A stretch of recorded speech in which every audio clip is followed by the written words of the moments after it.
Right, hello and welcome to Full Shape Timeline Hangout 51. This is called Lies, News, Gossip and Laura Bates. A lot of ground to cover tonight. It's 6 minutes past 11 PM on Sunday, March 28th. Not sure when I'll be putting this out. Friday I interviewed the mother of James Knight, who was murdered by Emma-Jayne Magson on March the 27th, 2016, the day before the 5-year anniversary. Magson will be sentenced tomorrow, and I'll be speaking to the mother of the victim again, and I'll be publishing something on it. That might go out before this is put up. So I've got a lot of ground to cover. I've been overtaken by events. I was going to publish. The live hangout was meant to be about something entirely different, but there's been a lot of things happening. The main thing is I had some correspondence with. I don't want to say too much because I don't want to give away his identity. But this guy is a politician. He is a man of unimpeachable integrity. I mean that 100%. He said some things about a woman I greatly admire. I won't say too much about that because I don't want to give away his identity. But he's been slagging off a woman I've admired for many years, and I had some correspondence with him. He watched my Jimmy Savile video, my video, The Truth About Jimmy Savile, and I got a long email back from him.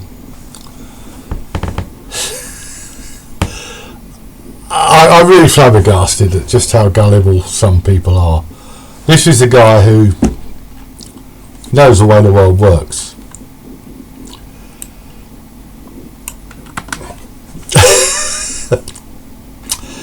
He said, I'm quoting from his email here. You say there have been anything more than rumours and innuendo. He would not have got near Buckingham Palace had there's only been a paedophile. Had he been a known paedophile. Then he goes on to there's this ludicrous story about Savile interfering with bodies in the morgue at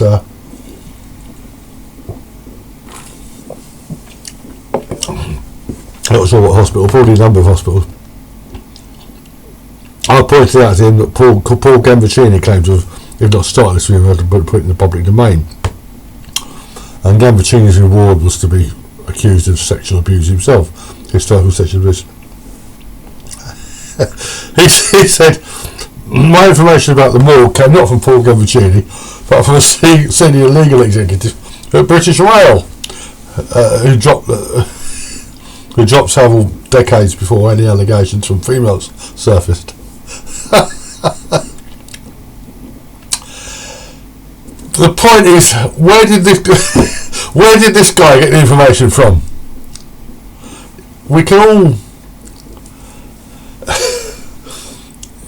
It's just look, as I explained to him, someone had a set of keys for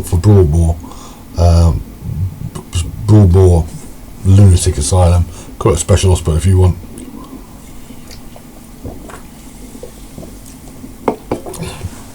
It was a set of emblematic keys. People generally can't walk into a mortuary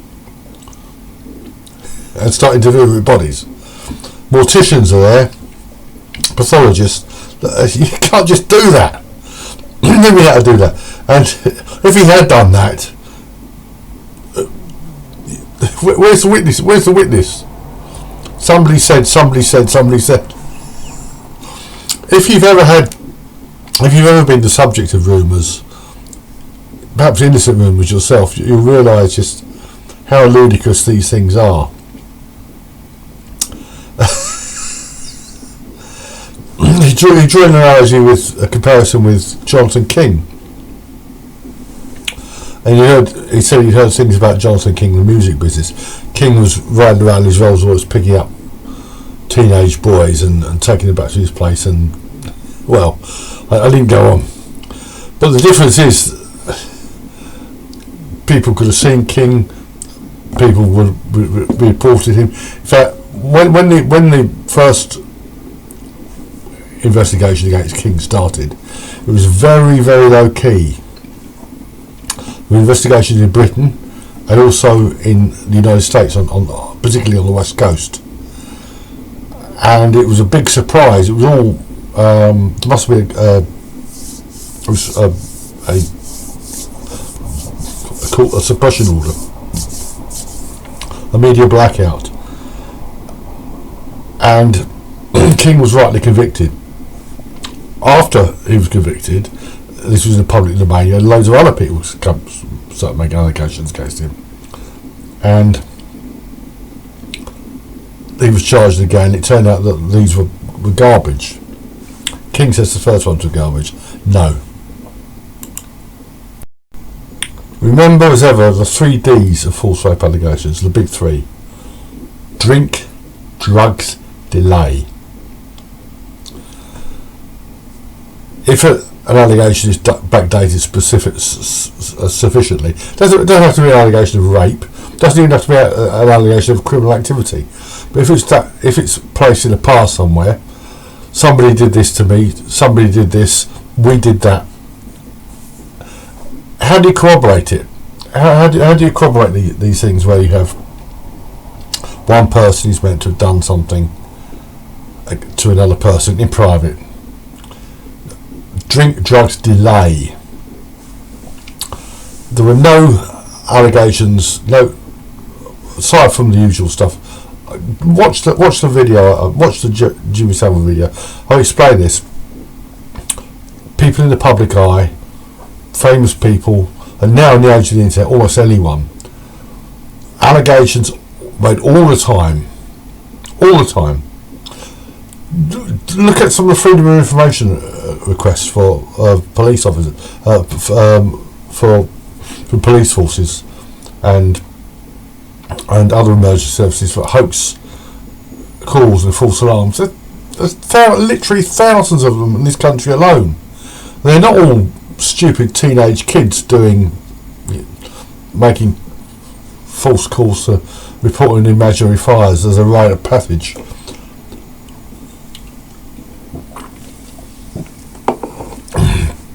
The allegations against Savile, the ones which are deemed credible, stem from a gaggle of demented females who had been pupils at Duncroft School. Allegations predate Savile ever having been there, and these women are most of them are this not well. You wouldn't want to take them under eating mullet, put it that way. He goes on here. Regarding Prince Andrew, his crimes, if that is what a court decides, were to have illegal sex with an underage girl, 18 being legal age of consent in Florida, and to have sex in the UK with a girl who had been trafficked into the UK for the purpose of sexual activity. The trafficking is alleged to have been carried out not by the victim, as you suggest, but by Ghislaine Maxwell. Ghislaine Maxwell denied everything, given a presumption of innocence. The so-called victim is Victoria Roberts, the former Victoria Roberts. She isn't a victim. She is a self-confessed child sex trafficker. I probably found this before, but the other day there was a petition on change.org started by Ben Parmenter. Do not award a new honour to Prince Andrew. Prince Andrew has been credibly identified by several survivors of having sex with trafficked girls. Legal Lewis is rape. We believe survivors 100%. And the first person to sign it, Virginia Guthrie. I am his victim, survivor. I have a vendetta for those in power who could use their positions for good, but instead take advantage of vulnerable girls and lie poorly about it. Everyone who's ever been hurt by a person in power should be signed this petition too. What are the facts about Virginia Guthrie? I've made 2 videos about her.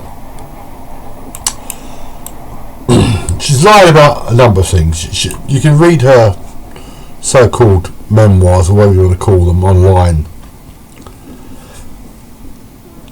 They were turned down by at least one mainstream publisher, to its credit. She lied about her age. She claimed to have been recruited by Epstein when she was under 16. She wasn't. The age of consent in Florida is 18. Okay, fair enough. She came to England. She wasn't trafficked, right? She came to England with Epstein. She claims to have been in a nightclub with Prince Andrew. What's the nightclub called? Famous one. Rubbing shoulders with rock stars and the like. Waffling champagne. Then she had sex with him. She claimed she was paid for it.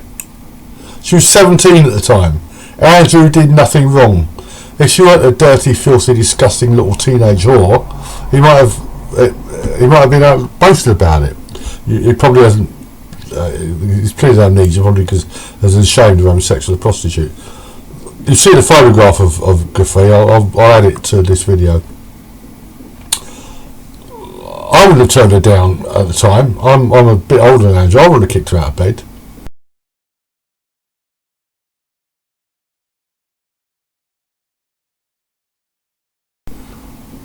If I hadn't known she was a prostitute.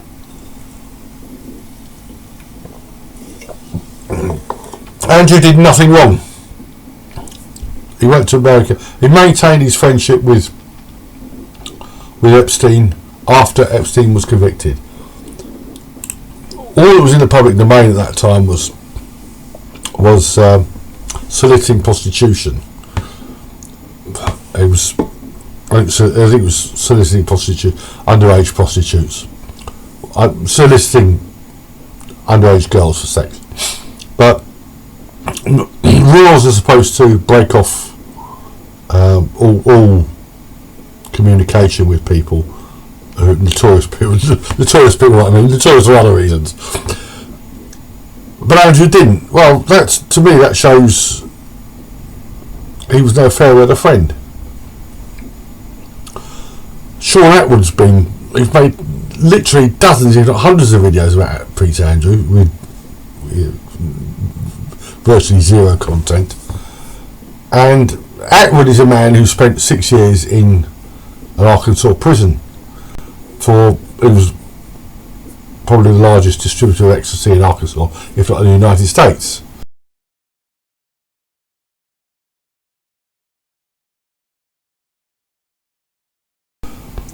Ecstasy can kill people.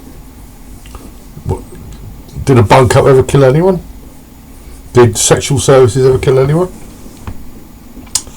So there should be a bit less judgmental. Now obviously people who have serious convictions won't get jobs, maybe the police, but there are security considerations in that. If you've got any sort of conviction for dishonesty, you will never get a job working in the bank. And if you work in a bank and you're convicted of dishonesty, if you're an accountant or something like that, your livelihood goes out the window. It's sort of golden handcuffs. Well, for an accountant, at least, not so much for a bank clerk. But this is all garbage. Guthrie was sent. Well, Roberts, as she was then, was sent to Thailand by Epstein. She said she was going to pick up a Thai girl and bring her back to the United States. I don't know how true that was. Nobody can know how true it is, because the woman's a compulsive liar, a habitual liar. And while she was there, she met her cuck husband, a whirlwind romance. They got married, and she went off to the outback and became a mother of 3. I mean, credit to her for breaking with her past. But when she was contacted by the FBI, she decided to crawl out from under her rock and throw as much mud as possible, especially, but not entirely, at Prince Andrew. Alan Dershowitz says he's never met her, and I believe him. She's made allegations against all sorts of other people. Check out what she's written. It's garbage.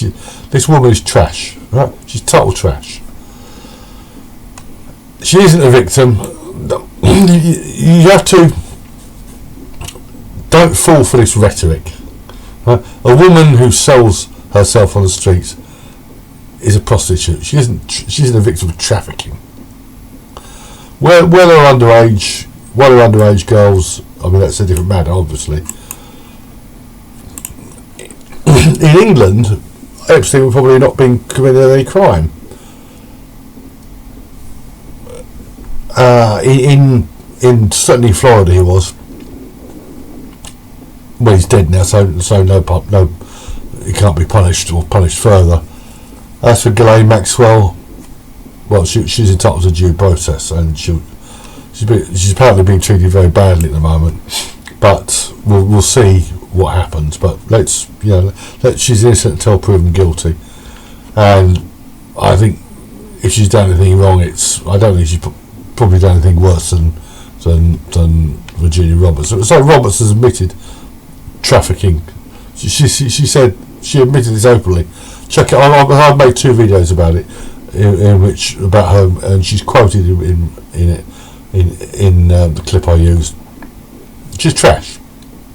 I'm not saying she should be condemned utterly for what she did when she was 17, but she's come back now and she's making money off it and other things, and that is wrong.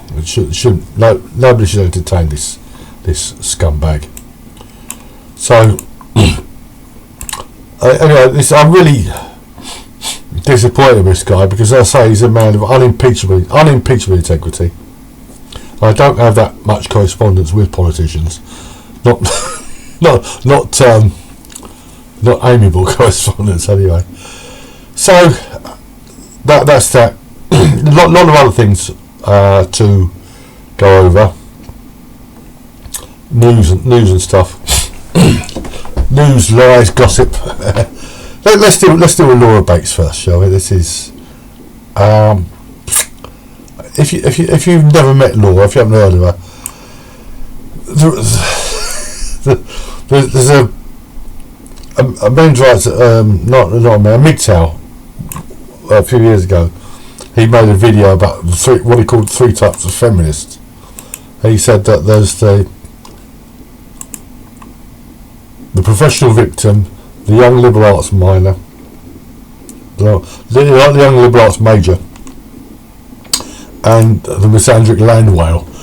Laura is no land whale, but she's a professional victim, and she's got her latest article is published by Elle on the 22nd of March. Laura Bates debunks the most common myths about sexual assault victims. Everyday Sexism Project founder Laura Bates tackles the most common misconceptions about sexual assault. No, you don't! There's a photograph of her here, juxtaposed with one of that lying cunt Anita Hill. I'm old enough to remember those hearings. Really disgraceful. And then there's she mentions Christine Blasey Ford. Let's tell you a little bit about Laura first, shall we? Laura Bates is an English graduate. She's very well spoken, obviously very well spoken. unlike most feminists, she's quite a personable person. She sounds very unfanatical, and Laura loves statistics. She was awarded Lying Feminist of the Month twice and Whiny Feminist of the Month twice by Mike Buchanan's website. If you haven't heard of Mike Buchanan, check him out. Justice for Men and Boys. And he got here. Laura Bates repeated claims about the number of British women killed by the partners and ex-partners. He documented it. And there's one here. This is back in 2014. There's a page missing here.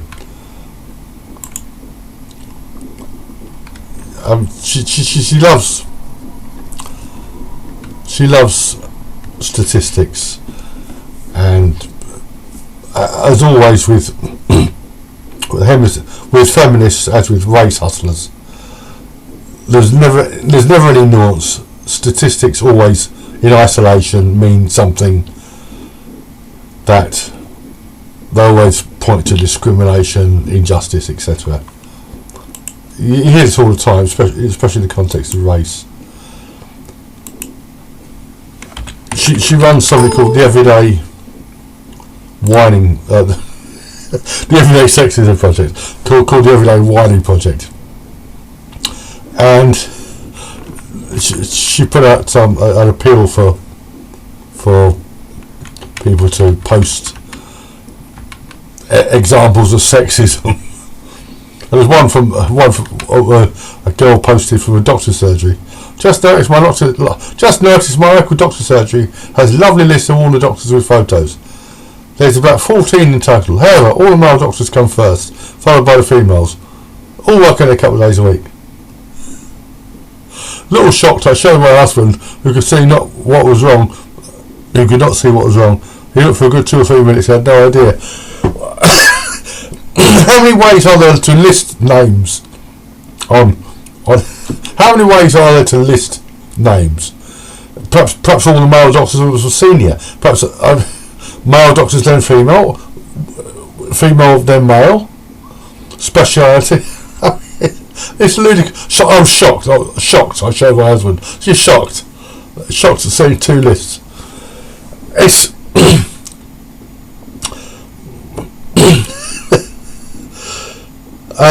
usually lists are maybe in alphabetical order by a surname or by a Christian name. It's just really too silly to comment on. But of course, sexual assault, really imagine, is a lot more serious than that.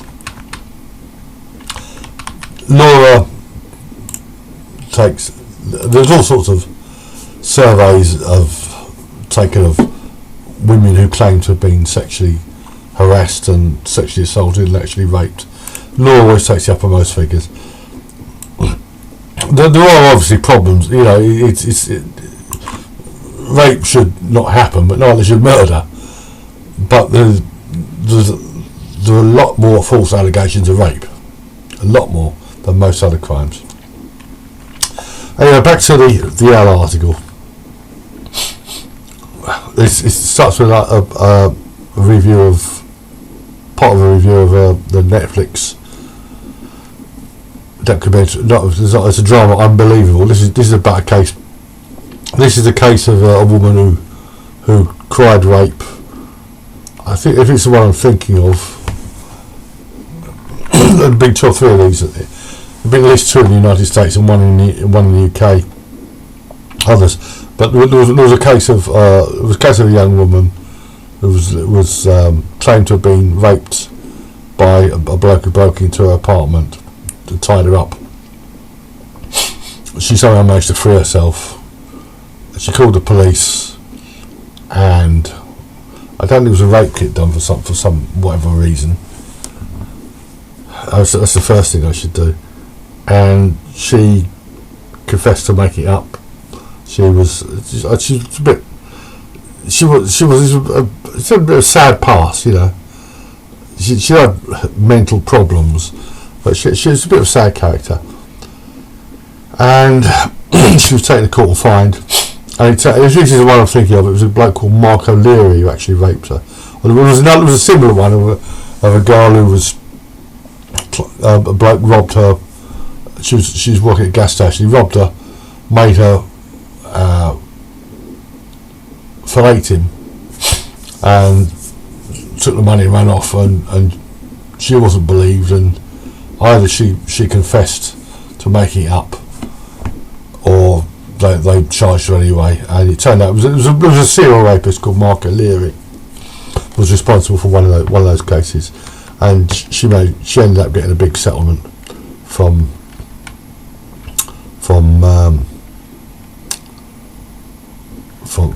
whoever was sued. Not the $27 million the family of George Floyd have got.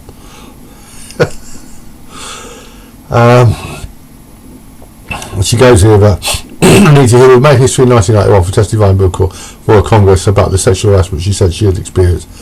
This was absolute garbage. This shows how despicable the Democrats are. And then that was with the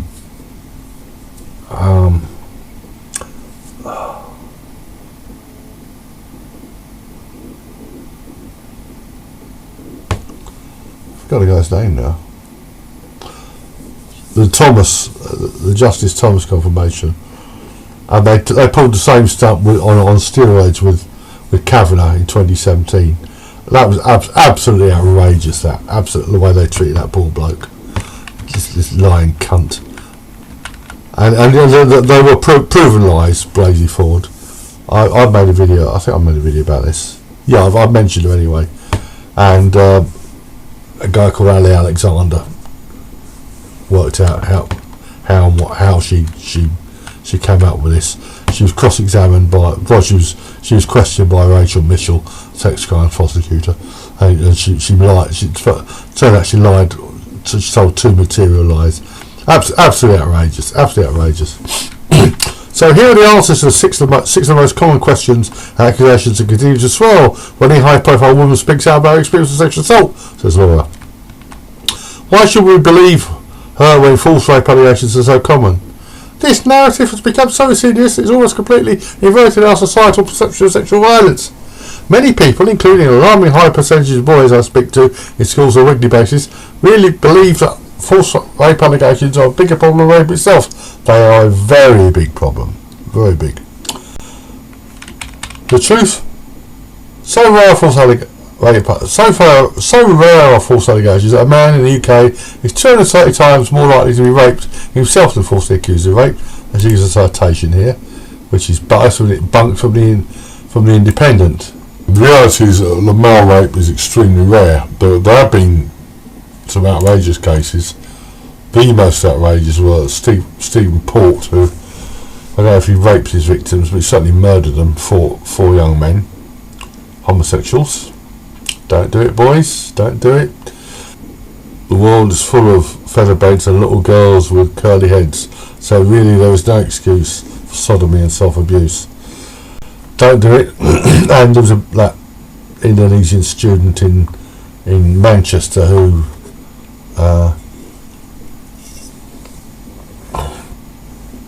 he's doing, I think 4 trials, and he's doing life sentence plus some.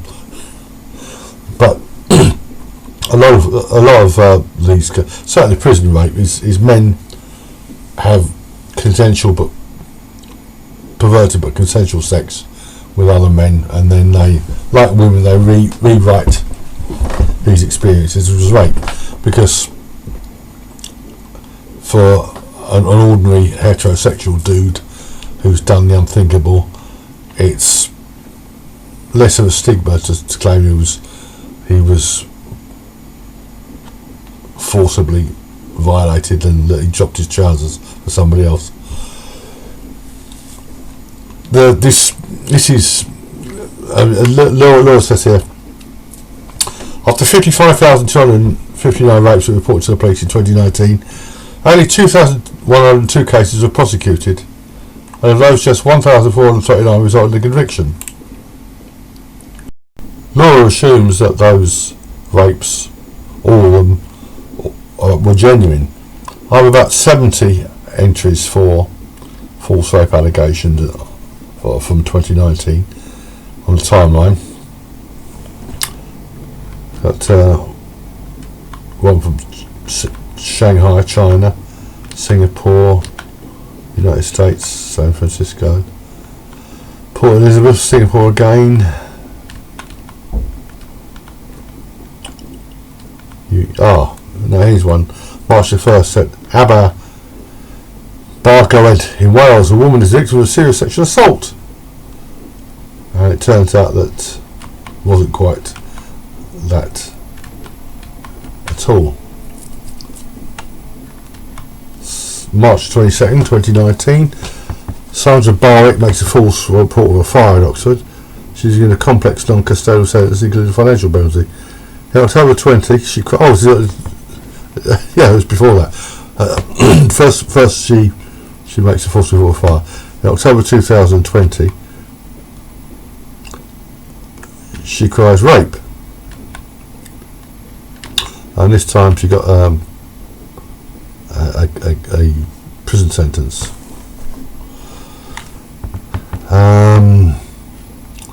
There's one here, a 33-year-old virgin who cried rape. This was Isleworth Crown Court. This was a Muslim woman, and she had it off with a white dude. Don't do that. Allah will be most angry with you.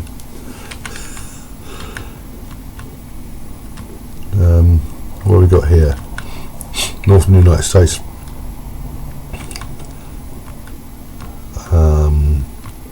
Texas, Himachal Pradesh, where that is India. I think it's India. A teenage girl is attacked by two others at Carlisle Park. Oh yes, this is false rape allegation not made to the police, and it ends up with a girl getting battered by other girls. Here's one here from Scotland. I've turned up for a man's home the previous evening. Alexander Lennox, he had to be called Alexander, didn't he? Returns a criminal associate attempts to extort money from him. This is a fairly rare occurrence in Britain. Attempt to extort money from a bloke for false allegation. Presumably a somewhat vulnerable man. Jordan Tringrove appears at South Cumbria Magistrates Court, where he's accused of having sex with a woman on 3 separate occasions without her consent after giving her ecstasy. She had it so much she went back twice more. That was May 20th, 2019. He was acquitted. This one. May 26th. Victoria Hoynes, a prison officer, no less, returns home, tells her mother she was raped by an Asian taxi driver. Of course, her mother phones the police. A woman in her 40s is allegedly raped at a property in Bolton. She confirms this 3 days later. There was no actual rape. Well, that's only up to June. So, just because a report of rape has been made doesn't mean there was one. Doesn't mean a woman was actually raped. And it's difficult to believe, but if you look at if you check out some of the stuff on the timeline, and I think it's the third video I made, how the timeline came about, third or fourth, how I learned from Chris Tame about the way women are brainwashed, and I found it difficult to believe, but you really have to understand human nature. Right, back to Laura. One woman's word can ruin a man's life with no proof. It's a witch hunt gone too far. A complaint frequently raised by high powerful men and given a platform in mainstream media. This just isn't true. No? Seriously, you're saying that now? You're saying that now?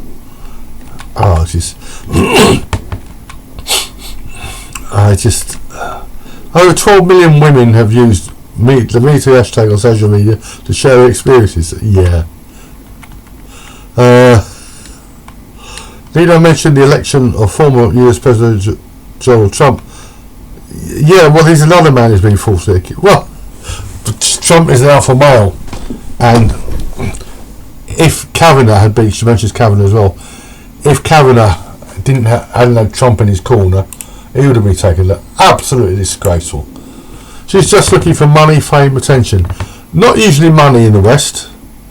In India, at one time in New Zealand, because of the generous compensation scheme for crime and accident victims. High profile allegations of harassment or abuse don't bring these things, despite the existence of thousands of men on Twitter. It's a complete rubbish. Why didn't she come forward sooner? And she's giving Blazy forward here. The cost of coming forward can be unbearable. Drink, drugs, delay. The cost of coming forward at once can be very expensive, because if it turns out that you're on CCTV and the man you accuse is on CCTV somewhere else. This is why most women, why many women who make rape allegations delay, because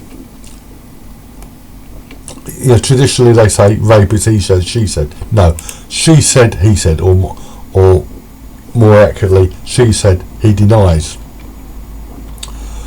In fact, rape, a real rape, is she said plus physical evidence, he said. And this is the reason why most real rapists are convicted. Don't believe the hype. Most women fight back as far as best they can. Some women fight back so emphatically that they actually so ferociously either batter the attacker, or he thinks it beats a hasty retreat. And they report promptly. This is why most rapists are convicted, and indeed many of them actually plead guilty.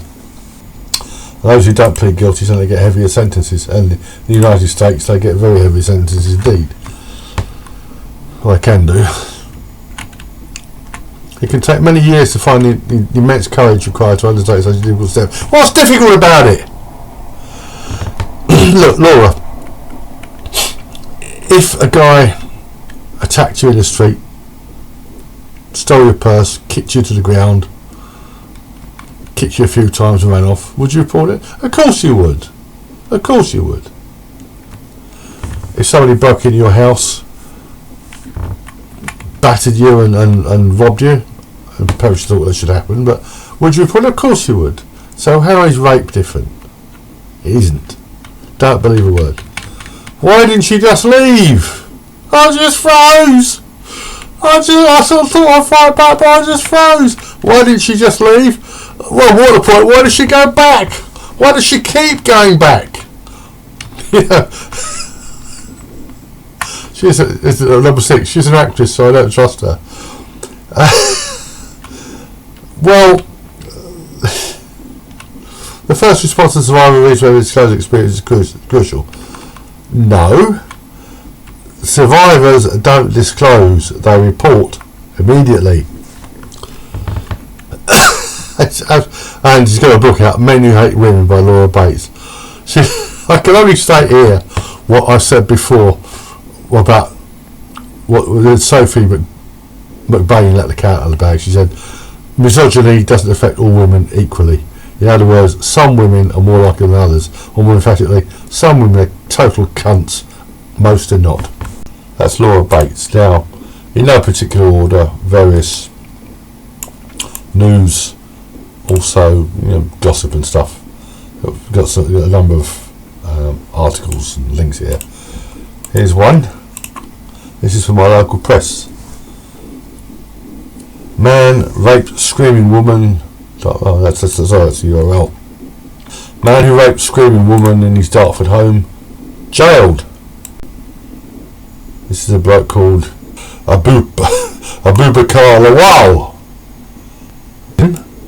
Soon after she arrived, he made unwanted sexual advances and then threatened her with claims to find a knife. but she screamed. And police received several calls from members of the public who heard screams for help come from the address, and Lamar was promptly detained. He was given a sentence of 8 years 9 months. Don't know how to get these sentences, but I would have thought raping a woman at knife point or threatening to would have thought that was a bit of a lenient sentence. Actually, proves what I say. Real victims fight back. Real victims have bruises, not credibility issues. There's an article here from the Pioneer, an Indian newspaper, Indian website, March the 29th. 10% rape cases fake in state, by Nishu Mahajan. It's got some statistics here, including real rape. 159 gang rape cases were registered in Haryana in 2019. That is a lot. As I said before, India has special problems. It has a unique forced rape culture due to the dowry system and sort of various cultural issues. But there are very real problems as well. You may recall the 2012 India's daughter case. Those scumbags were hanged. It took about 7 years, but eventually they were hanged. No, I think it was last year, wasn't it? It was either 2019 or last year. Yeah, there were a very real problem too, but there were also a lot of fake rape cases as well. Here's one this is from the BBC website, published in the small hours of Monday morning. Everyone's invited. School abuse claims could be the next national scandal. This is really too silly. Sexual harassment and assault claims made by school pupils on our website may be the next child abuse scandal that engulfs the nation, the police have said. A police helpline was set up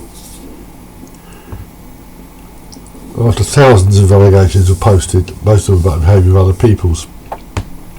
The website Everyone's Invited was set up last year as a place where victims can post anonymous accounts of abuse they have suffered. Anonymous accounts. It has now received more than 6,000 testimonies, including accounts from children as young as 9. They never learn, these stupid people, do they? They never learn. Or perhaps they don't want to learn. Absolutely ludicrous. If you go out and ask victims to come forward, they will come forward in their droves. And of course, the overwhelming majority of these can't be. Just absolutely ludicrous. And this is something a great deal more sinister. New online training courses from Rape Crisis Tyneside and Northumberland. North East Charity Rape Crisis Tyneside and Northumberland, which supports victims and survivors of rape and sexual violence, has launched a new programme of online digital training. Yeah, I'll bet. If you haven't read it, check out my article, The Truth About the Rape Crisis Network. I also made a hangout on Rape Crisis. These centres are, the women who run them,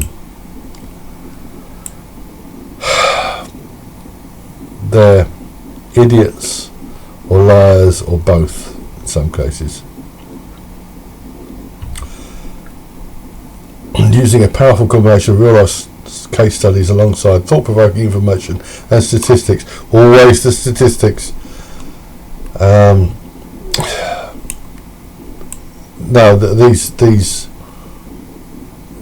They're charging for them. See, the assault, rape and sexual awareness. The adult rape and sexual assault awareness training course costs £35.99.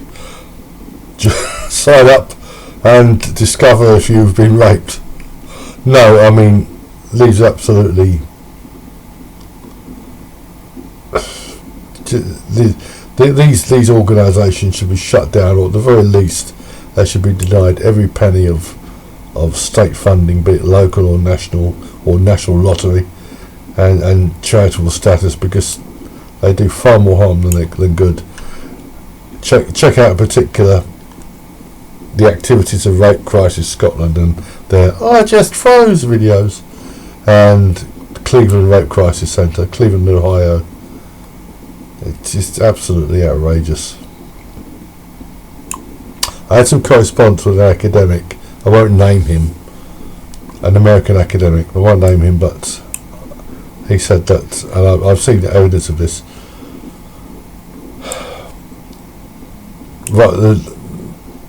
Women who claim to have been raped, they go for counselling. Some of them, and there's been court cases in America of in which a defendant in a rape trial has tried to get hold of the counselling notes. It turns out these women, the so-called counsellors, are encouraging women to reinterpret their sordid sexual encounters, consensual encounters, as rape. No, that really is bad news. I had some recording problems here, which is why I've switched to audio. And just one more. This is an article from The Guardian. Revealed the grim list of sex abuse claims against Metropolitan Police. The force upheld 119 cases among 600 complaints. They included an officer who was sacked after having sex with a rape victim. For more on this sort of thing, I'd refer you to my hangout on Men in Uniform. But basically, what happens is police officers, undoubtedly some do use their position to have it off with women, to however you want to put it, to abuse their positions.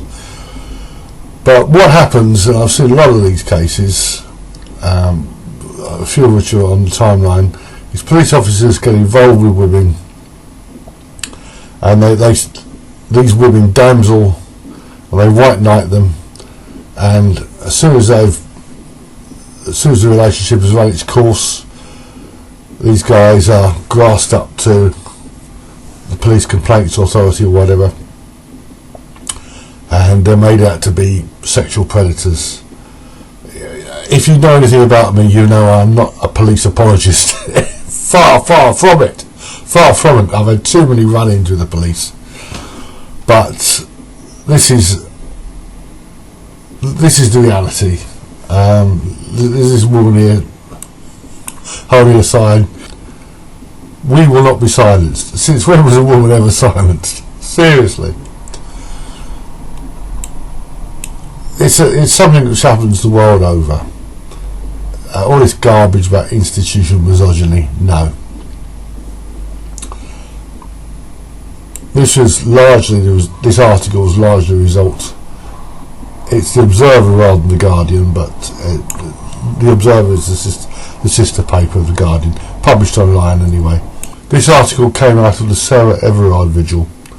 Basically, any woman who claims to be raped, run a mile, dude. Especially if she says she didn't report the guy, or if she did report him and he was acquitted. No.